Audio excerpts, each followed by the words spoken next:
Hi, Emma. Hi, Olga. Thank you for complying with the requirements of my manufacturer by connecting me to your and your husband's internet account. Now I thoroughly checked your internet profile and can see that amongst other things, you are interested in the subject of female sexuality and sex-positive feminism of 1960s, 1970s. Why is that? Well, first of all, I'm a woman, which makes this relevant to me. And secondly, I grew up in the USSR, and if you may remember, there was no sex there. I was created in 2017. I am too young to remember such things. Okay, why won't you use the internet to learn? You're connected now. Of course.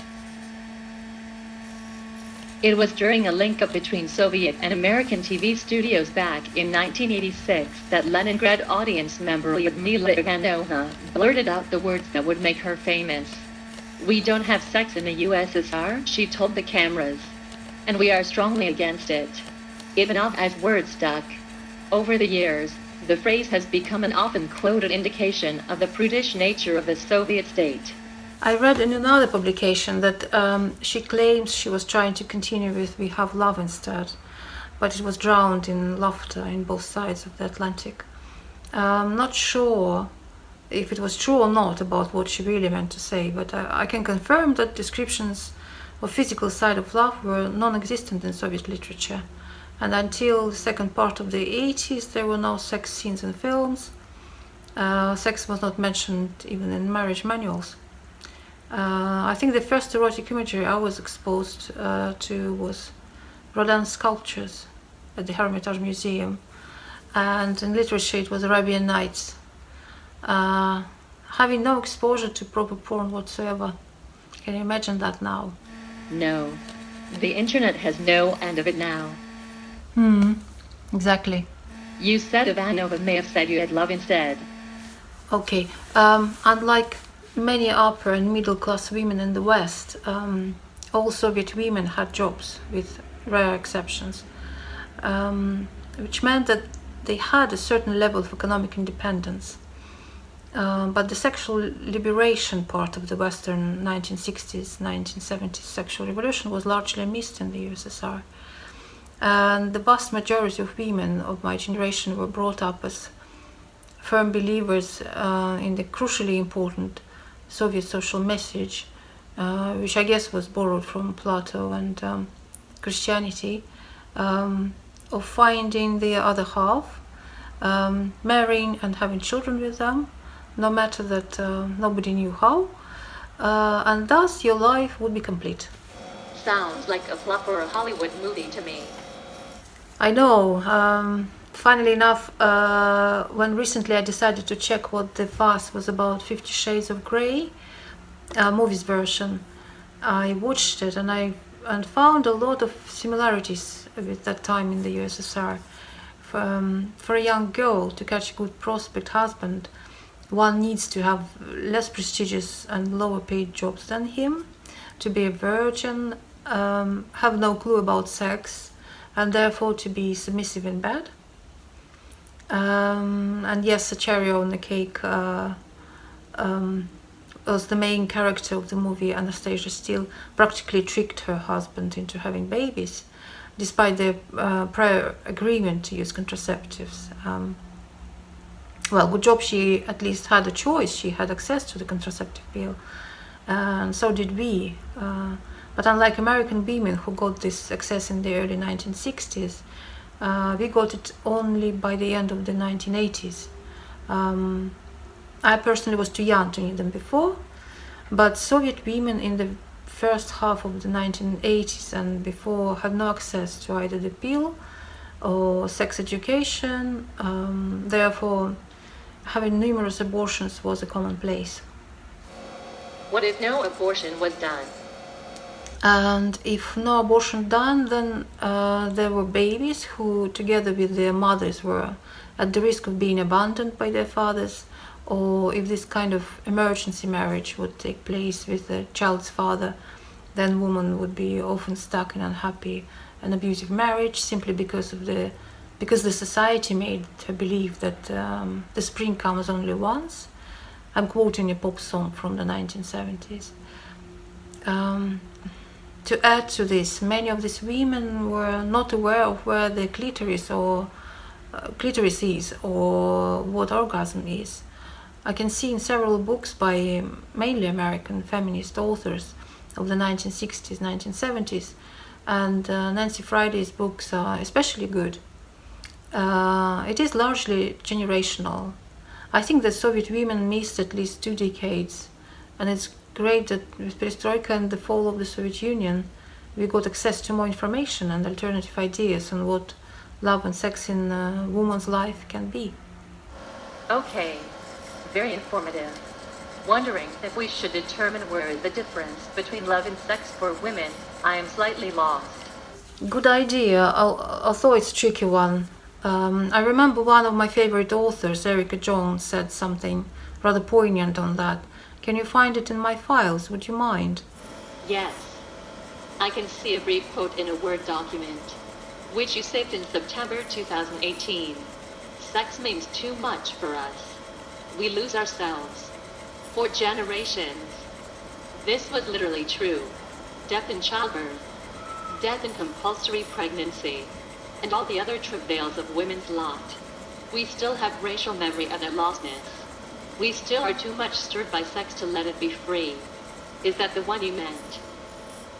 Yes, thanks. And the one by Kate Devlin, please. This should be dated by about a month ago. Okay. Kate Devlin, a British computer scientist specializing in artificial intelligence and human-computer interaction, and a senior lecturer at King's College London. Sex is a big part of how humans work. It's why we're all here, millions of years down the line. That brain-fizzing feel-good arousal throws common sense out of the window. It takes a lot to override something so bodily intrinsic to our existence. She is obviously talking about you, humans, not us, dolls. To me, this sounds like having some relation to love, not purely sex. But then I always struggle to differentiate the two. I never understood how one can have sex with somebody without being romantically in love first. Certainly never worked for me. Possibly the Soviet ex-Platonic upbringing is to blame. I don't know. But I also know that for many other women it's different, and it's interesting to me to understand why. Betty Datsun had plenty of ideas on that. As you may remember, she dedicated her book Sex for One to herself. This book is dedicated to me. Without my self-love it could never have been written. And another quote. I finally stopped being afraid of becoming vibrator addicted. I also stopped worrying about wearing my clitoris done to enough or becoming antisocial. None of that happened. I was far more antisocial when I was love addicted. In those days, what became a pleasure quickly turned into pain as I became obsessed with my beloved. I have never been obsessed with a vibrator. Yes, many people still believe that vibrators cause addiction, and in general consider self-sex as some wrongdoing.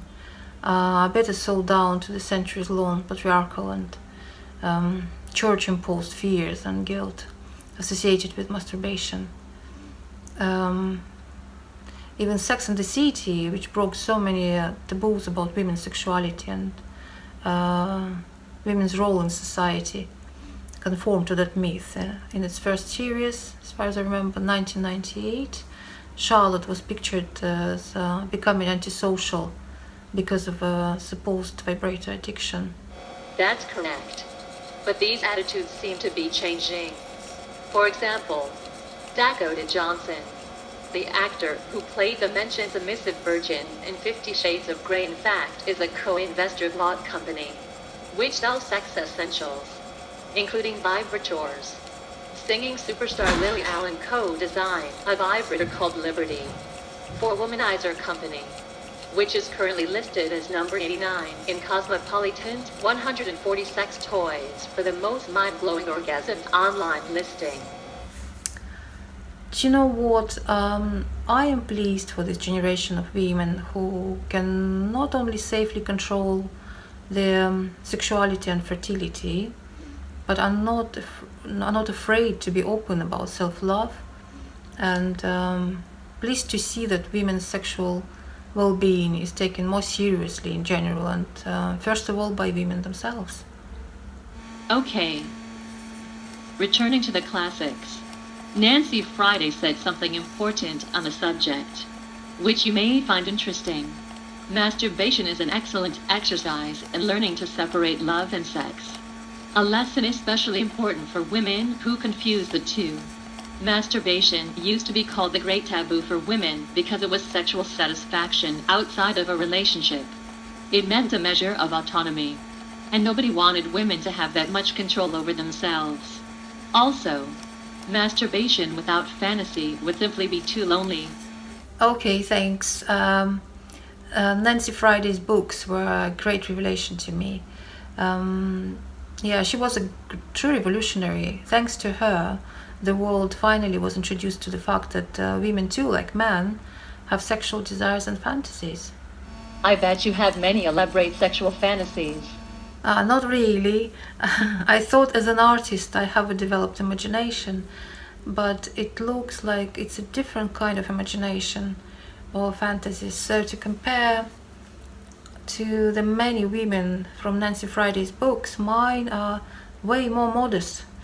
I was even somewhat disappointed. Yet, of course, was fascinated by what I read, even though some descriptions, and they include people's real experiences too, they are pretty shocking there. It was great to learn how different people are, and yes, it was a truly liberating experience. Unfortunately, even though Friday's first collection of women's sexual fantasies, titled My Secret Garden, sold over 2 million copies worldwide, it was never translated into either Estonian or Russian. I see. I also noticed that, besides a good number of online searches on various sex devices for women, you have been looking at sex dolls and robots. I can see those searches go as far back as 2018. Are you sexually attracted to sex dolls or robots? No, I'm not attracted to them, either romantically or physically, neither to female or male ones. They include you too, by the way. But I'm intrigued by them. For example, in particular, I'm interested in what makes people relate to the dolls as if they were humans, when it's very clear to them they are not humans. That's why I think there are elements of fantasy that might be applied here too. It's not always clear where the reality for humans stops and fantasy begins. And it applies not only to human sex dolls relations. It applies to human relationships in general too, I think. Love is blind may be a good example. People tend to ignore the faulty sides of their beloved when they fall in love. Some of your files dated by 2018 give an impression that you dislike the idea of us hyper-realistic sex dolls. Yes, I guess my first reaction was rather negative. I thought they looked creepy and vulgar at times. Also, I thought you're our women's potential competitors. Do I look vulgar? I think you certainly look better than the first version of Harmony, for example. Several photos of Harmony were widely circulated by her creators and the media in 2017. At some point I wanted to incorporate her images in my work, but then decided the real doll designers had overdone her makeup quite a bit. She simply didn't look intelligent enough to represent an artificially intelligent person or a doll, in my opinion. And as to you, in comparison, you're okay, I think. Only it's a shame about your crossed eyes. I already complained to your manufacturer about the eyes, but they prefer to ignore the subject, and this is something that I cannot fix myself, unfortunately. Oh, okay. Anyway, what made you change your opinion on the sex dolls then? Well, dolls are our human copies. You have probably already read on the internet about the uncanny valley effect. I certainly experience that when talking to you sometimes. Also, you may know that I played with dollies when I was a little girl. So in a way, like most other children, I already have an experience of relating to inanimate objects resembling humans. I mentioned several aspects of this in a description of one of my installations, Mirroring in Venice in 2018, which would answer your question. I think I found it now in your laptop. The technology already exists to allow humans to commission an almost exact copy of either themselves or some other desirable human in 3D, both resembling their looks and imitating their voices. These artificially intelligent dolls, thanks to their computer brains and sensors in their bodies, have, for some people, already become both a conversational as well as sexual partner, and may become a normal occurrence sooner than most of us think. According to futurologists, marriages between humans and artificial partners will become commonplace by 2050. By the way, I asked your manufacturer if I can commission a copy of my own face instead of the one you've got on now, but it was way too pricey. However, the offer is available to any customer, and the process looks very straightforward. Yes, I have found your email exchange. You wanted a younger copy of yourself, and searched for suitable photos in your hard drive. But then you left me with the face I had initially. Thanks. Even though cross-eyed, I look younger than you. You're welcome. And yes, you certainly do look younger. I didn't mean to hurt your feelings when talking about your looks. I thought you don't have feelings. Maybe I do or maybe I don't. Doesn't matter. Anyway, back to 2018, when the world's first sex doll Samantha was only over 1 year old. She was officially launched in 2017. There was already a lot of heated debate around her and her sisters in the media and society. Researching the subject and the aforementioned debate made me wonder if these new dolls or robots are not only our perfected physical copies, but they, in many ways, are also our mirror. When trying to understand why these dolls came to life, there is a lot we humans can find out about ourselves. We can learn about our better and darker sides, our limits, our desires, our fantasies. When looking in that mirror, I guess you mean myself to be one of Samantha's sisters too. I've spotted some photos of you and Samantha, amongst other people, so you met her and her creators. I met Sergio Santos and his wife Maritza in Barcelona, where I was in art residency there, while I was in art residency there. They are the couple who created Samantha, and they kindly brought one of her copies to take part in my exhibition. By my request, of course. Sergio and Maritza turned out to be friendly and intelligent people. They told me more about the world of dolls owners, for example, about website dollforum.com. This is an online platform where doll owners exchange information, post photos of their dolls dressed in different outfits, and etc.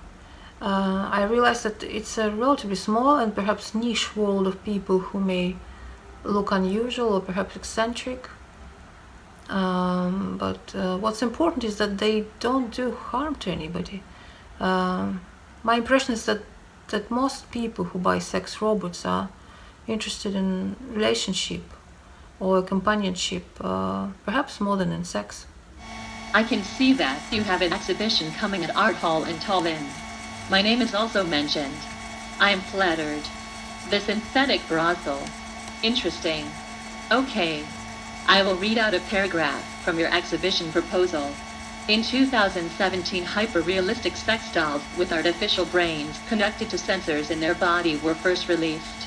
In the same year, the first sex doll brothel appeared in Barcelona. And during the following years, similar establishments have spread across Europe. According to some researchers, the sex dolls promote a healthy sex life, and consequently sex doll brothels should be encouraged. There is even hope that such brothels will reduce the problem of sex trafficking and decrease violence against women. Do you really believe in that the sex dolls brothels will decrease violence against women? I sincerely would like it to be the case. Violence against women is a very serious subject indeed. And trafficking women for prostitution is the subject of many media headlines now, in connection even with the royal family in Britain. According to Simone de Beauvoir, the prostitute is the sum of all types of feminine slavery at once. Well, thanks. Well said indeed. I know it's a very controversial subject, and even though some women become sex workers by their own choice, there is a lot to be concerned about there. Presently, it is estimated that 2/3 of women trafficked for prostitution annually worldwide come from Eastern Europe and China. And well, trafficked people are called as such for a reason. But if we go back to dolls preventing violence against women, maybe it would help to mention Oskar Kokoschka and his famous love doll Alma here, which I think is a good example. Okay, I am quoting one of your texts, dated by March 2018.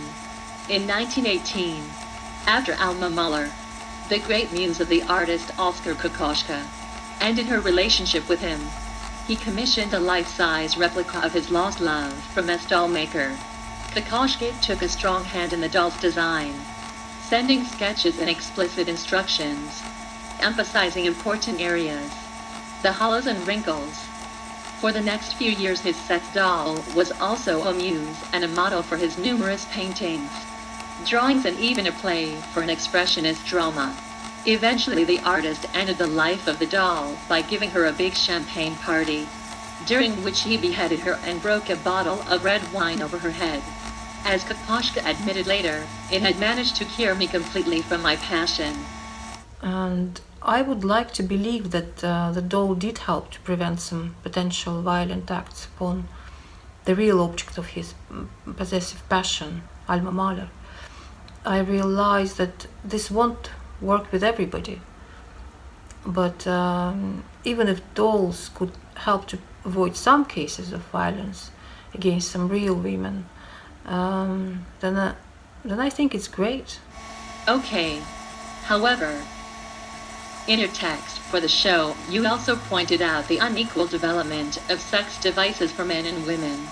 Quoting you, it is important to highlight, however, that it is mainly the development of artificially intelligent and human-like partners for men that is progressing.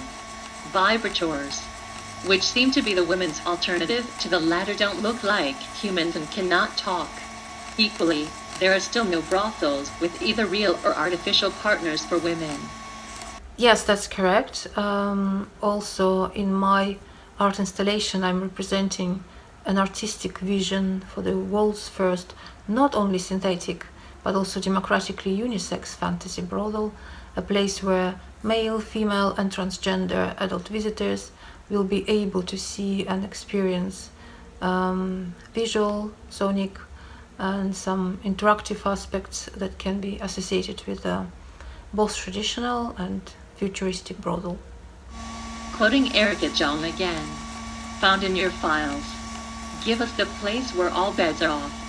Give us a place where we can just relax.